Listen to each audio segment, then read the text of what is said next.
The problem is not the braking or the throttle application. It's not the steering or the gears either. It's something that's fundamentally the cornerstone of racing. It's the timing. Now, this can happen at some subtle levels, so let me show you an obvious example of what good versus bad timing looks like. Even though both cars have a similar racing line, there's a big difference in the point where the car reaches its minimum speed.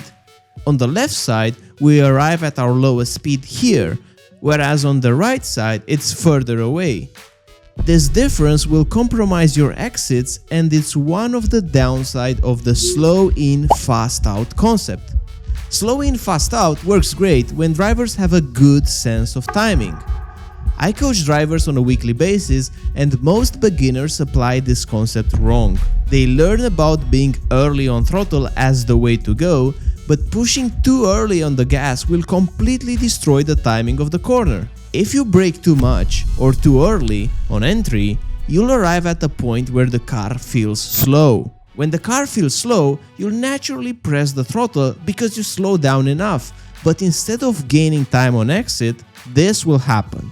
Your car will lose rotation at an early stage, and it won't be possible to keep the throttle pinned, so you will do a lot of corrections with your right foot. You were early on power, but couldn't fully commit.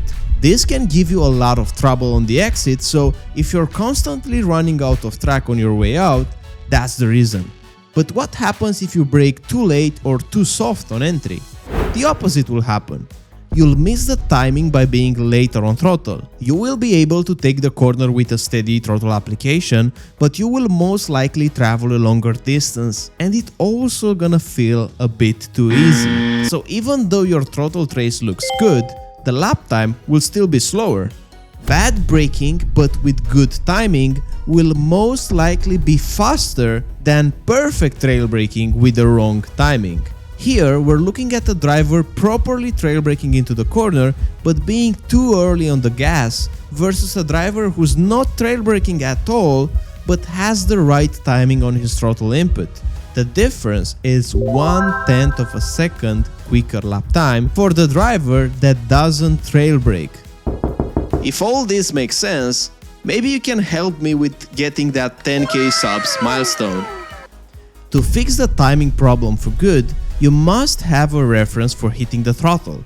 In each corner, there's a point where you can go from 0 to 100% on the gas aggressively without running off the track on the exit and without traveling a longer distance. That's generally called the apex, but since racing cars are better at braking than accelerating, most of the time that point is just a tiny bit earlier than the apex. But how do you find it? With all these variables, the best approach is having the way that you're applying the throttle as something fixed that won't change, a constant. For almost every corner where the mechanical grip is the same, you want to push the throttle aggressively on the exit. The starting point doesn't matter. What matters is reaching 100% throttle in the shortest amount of time.